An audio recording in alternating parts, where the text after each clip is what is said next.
Welcome to the Energy and Hours podcast, formerly called the Grow Like a Mother podcast. I'm your host, Jill Wright, author of Happy, Healthy, Wealthy, and Wise, and creator of the Time Magic Seasonal Planner.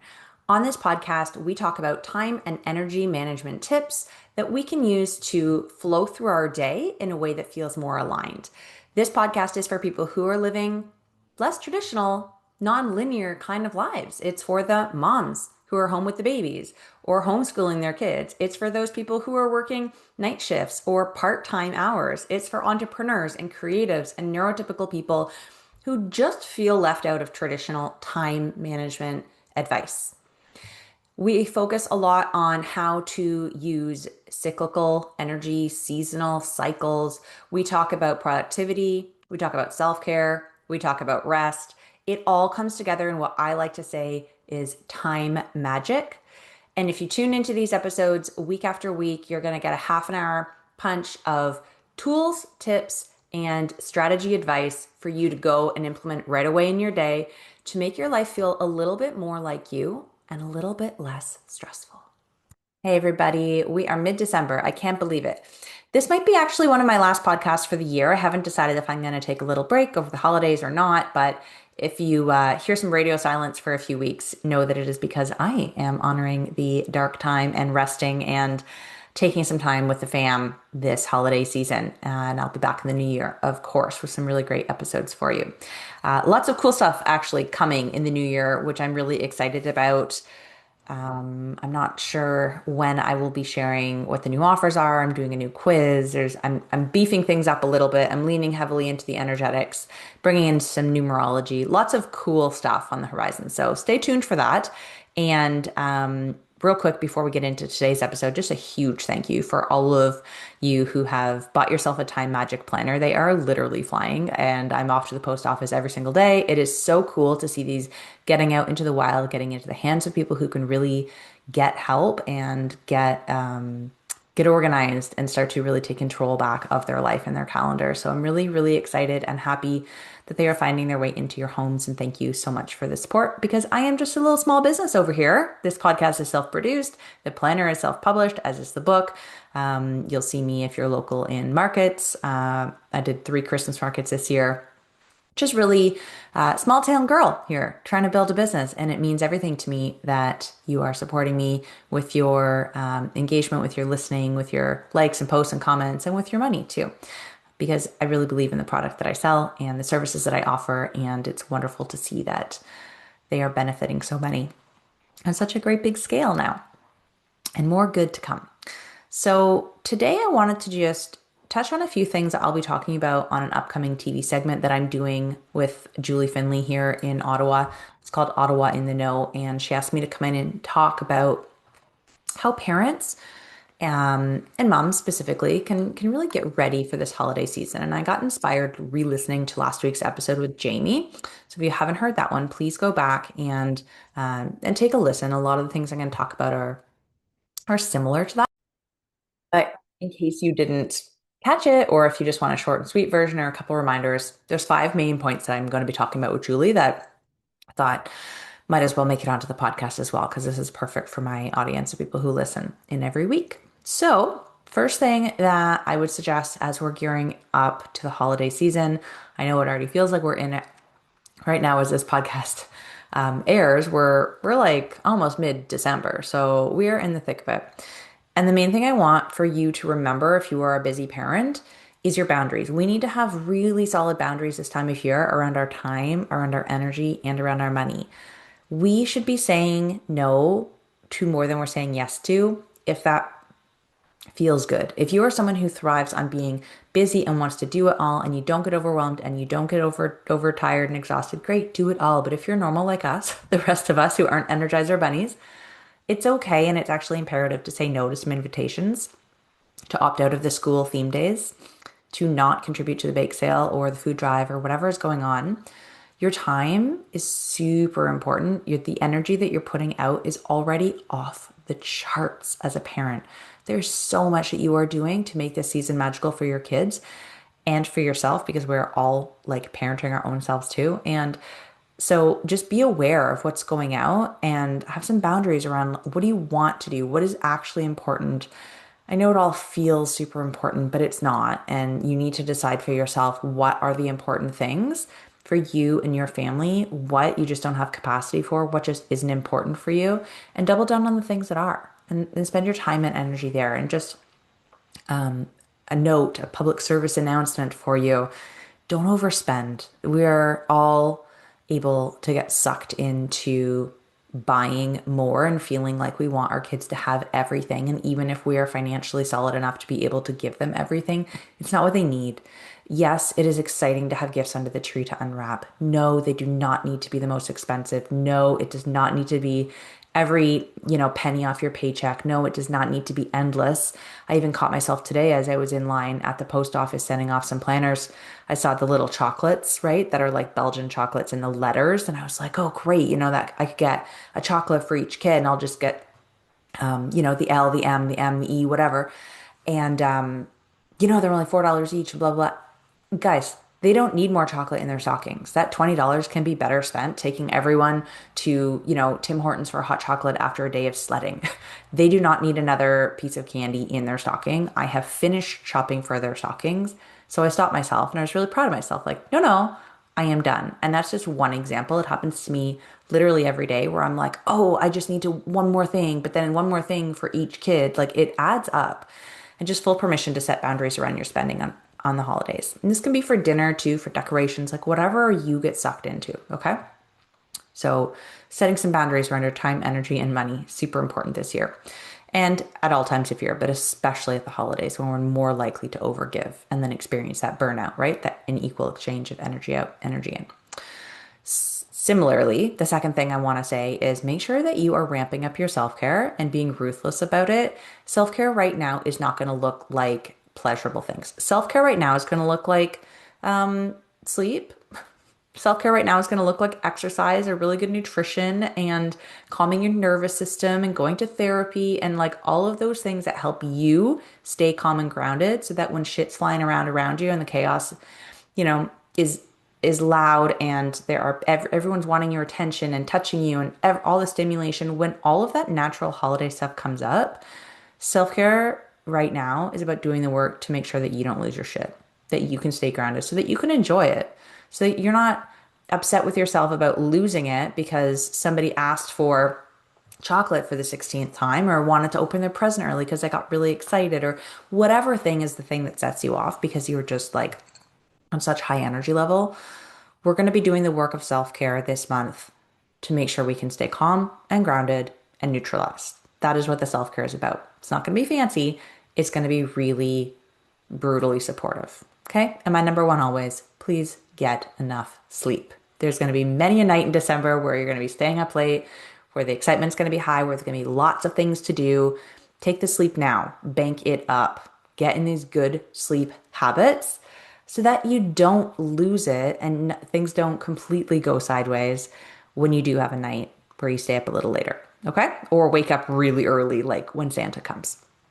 It's not any earlier for my kids. We always wake up really early, but for some of you, maybe a 6 a.m. wake up is brutal beyond what your normal is, and you're losing sleep on that end in the morning instead of at night. Whatever that looks like for you, be aware that disruptions to the schedule are coming and get your sleep in now. Okay. Another thing that I want to touch on is how, with social media and just in general with our world, we are so connected with each other, and visually seeing what everyone else is doing on social media, comparison can creep in. I want you to just make a pact with yourself to not compare, to not guilt yourself because you think someone else is doing something better, or spending more, or being happier, or giving a better experience. Or don't guilt yourself. Don't get resentful. Just do what you can do in the way that makes sense for you and your family this year. And that is good enough. If everyone is fed, if everyone feels loved and special, even if there are no presents under the tree, you can still make a magical Christmas for your kids without burning yourself out, and everyone can enjoy themselves, and it doesn't need to look like anyone else's Christmas. So put the phone down. Stop comparing your life to your social media feed, please. And get rid of that online pressure that really creeps up, especially for moms this time of year, right? We all have expectations of what its season's going to look like. And if it doesn't meet our expectations, the internal expectations, things are going to fall apart for you. So why are you even putting additional expectations based on what other people are doing, right? Doesn't make sense. Deal with your own, do the work of figuring out why you have your own expectations. Make sure that you are being very clear with your family members about what your expectations are and why you're doing things, and lower your expectations a little bit rather than succumbing to this comparison and guilt. Okay? It's rampant, and I want you to step out of it. Okay. Two more things I want to touch on. I don't want this to be a long episode, but I do want it to be potent. We need to plan some rest and some white space into our calendars at this time of year. Overscheduling is a thing. Talked about it when I was talking about boundaries earlier in this episode. We do not want to overschedule ourselves or our kids. It is okay to leave a party early. It is okay to say no. It is okay to duck out of something, to not participate. There are so many other things that you are doing.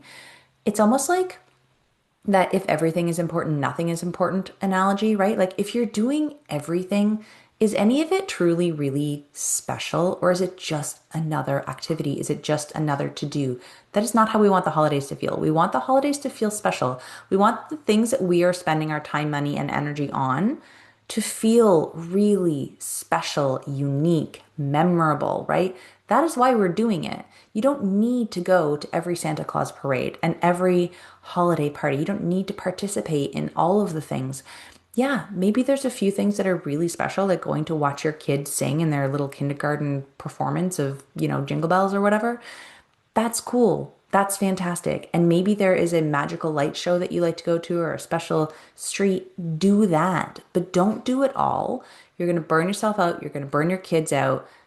They're just excited to be alive. They're just living off the excitement that's in the air. Santa is coming. Everything is bright. There is music. There is songs. There are crafts.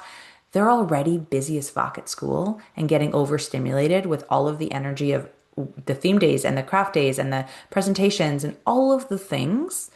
The energy is high. You can feel it. You know when Christmas or like summer vacation is coming because your kids get all squirrely for about a month beforehand, right? Don't add to that. Don't do that. Make sure that you are building in time after a big day to rest the next day, right? We're having a New Year's Eve party at my house. What do you think we're doing the next day? Literally sleeping, nothing, movies. It is going to be a quiet day where nobody is expected to do anything. And I fully expect we are going to have meltdowns and overtiredness, and it is going to be what it will be, but I'll be prepared for that because I've made the choice that the New Year's Eve party is a fun thing that we are doing. Okay, everyone's going to stay up a little bit later. Everyone's going to be a little bit tired, but it's going to be fun. We're going to dress up. It's going to be a memory. Okay. We're not doing that more than once. We're not having late nights every night on the holidays. We're not doing sleepovers and all these things, staying up to do yada yada. No, it's the one night. That is our thing. Also, I can't say this enough. Leave on a high note. If you are out at someone's house, and people think I'm crazy for doing this, but for an example, we go to my boyfriend's family after Christmas. He has a ginormous family. There's like 30 some odd people there. They are loud, and my kids don't really know everyone that well yet. And it's late. They eat at like 8 or 9 o'clock for dinner. Guys, my kids are fully asleep by then on a normal night. And so, yes, we go to the event, but we go early before it gets crazy, before people start drinking like nutty. And we leave before dinner. And people think we're crazy. But we leave before my kids have had a meltdown. We leave before that negative association is formed with people judging me and my kids if somebody has a bad behavior or fallout, because we're hungry and tired and not on our normal schedule, right? We leave when it makes sense for us, but we still went, we still got that connection. We just did it in a way that felt really supportive and we had a good experience over it, right? That is how I do things like that. And it makes all the difference for me. It always has, to leave on a high note. Don't wait until your kid is crying and screaming and making a scene, and don't do that to them. Don't do that to yourself. It is so much easier to leave early, to leave when you're all still having fun, because the last memory you have of that is going to be a good one. And then you're all home. You can get in your own routine, get in your jammies, right? At a normal time and get your sleep. The last the last piece I've kind of woven in. These all kind of like weave in together, but I will just, it's worth saying again, plan in the rest. Plan in the white space. Use your calendar, whether it is on your phone, whether it's your planner, your time magic planner, if you have one, whatever. Use some sort of system so that you can look at your coming weeks between now and the end of the year or when back to school happens. Where are your down days? You need to have some. Where is the rest period? Where are you rejuvenating? Where are you taking time to connect with your family? Where are you guys doing this slow, cozy stuff, right? It can't all be go, go, go. And it can if that's what you schedule, but please don't expect everyone to be on their best behavior and enjoying it all the time without incident, right? We all need uptime and downtime. It's dark light, right? Like it's the balance of how life works. And so I want you to intentionally look ahead and as you're saying yes to things, figure out where you can counteract that. If it is late night, where can you have an early morning? If it is a lot of sugar and crazy excitement, where can you have like a super good day where your kids get really nutritious food and connection time with you, right? How do we counterbalance all this crazy? And I think it is planning ahead. Because if you've been in a workshop with me, or maybe I've said this on the podcast before, you'll have heard this. The people who are best at time management are like chess masters, right? They always plan a few steps ahead. And so I will leave you with that today. If you have any other ideas and tips, I would love to hear them. If you caught me on Ottawa in the Know, I think it's actually today is the same day my podcast is being released, although I'm recording it a couple days early. I'd love to hear how you liked it. If you are local to Ottawa, I want to meet you. I want to know. And if you're not, say hi on Instagram. That's usually the place I hang out the most. I'm going to be starting a Substack in the new year, which is going to be very exciting too. So stay tuned for that. If you're on the email list already, you'll get notifications about how I'm switching things over. And if you're not yet, you can go to the website and just sign up for the newsletter. I drop a newsletter every Friday, which is full of great tips and anecdotes and fun stuff. And I think that is all I've got for you today. So let's all take a deep breath before the holidays. I know you can do it. If I am not back with you before the new year, wishing you a very happy holiday, Merry Christmas, Happy Hanukkah, Happy New Year, all of the things, whatever you are celebrating. The winter solstice is a big one for me. There's so much to celebrate this time of year, and I hope that you are doing it in a way that makes you feel nourished. And yeah, until then, keep on growing like a mother.